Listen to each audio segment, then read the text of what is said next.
Breaking news Marathi या वृत्तवाहिनीला subscribe करायला विसरू नका आणि हो, व्हिडिओ आवडल्यास नक्की लाईक करा। मुख्य संपादक वसंत पानसरे। घोटेघर शहापूर येथे भीषण अपघात। बाईक व टाटा टेम्पोची जोरदार धडक, दोघे गंभीर जखमी। अपघातात बाईक आयशरच्या खाली घुसली, जखमींवर उपजिल्हा रुग्णालयात उपचार। शहापूर मुरबाड मार्गावरील घोरपडी नदीच्या पुलावर बाईक आणि टाटा टेम्पो वाहनाची भीषण धडक होऊन गंभीर अपघात झाला। अपघाताची तीव्रता इतकी होती की बाईक थेट टाटा टेम्पो गाडीच्या खाली घुसली। सुदैवाने जीवितहानी झाली नसली तरी दुचाकी वाहनाचे नुकसान झाले आहे। मोटरसायकलस्वार हरेश हिलम वय 18 राहणार भागदल, अविनाश मुकणे वय 17 राहणार टेंबरे अशी नावे असल्याचे समोर येत आहे।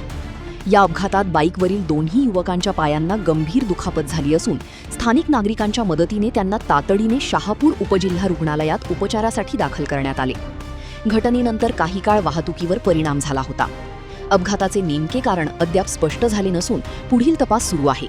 Breaking news Marathi, Mayur Kirpan, Shahapur. Breaking news Marathi या वृत्तवाहिनीला सबस्क्राईब करायला विसरू नका आणि हो, व्हिडिओ आवडल्यास नक्की लाईक करा। मुख्य संपादक वसंत पानसरे।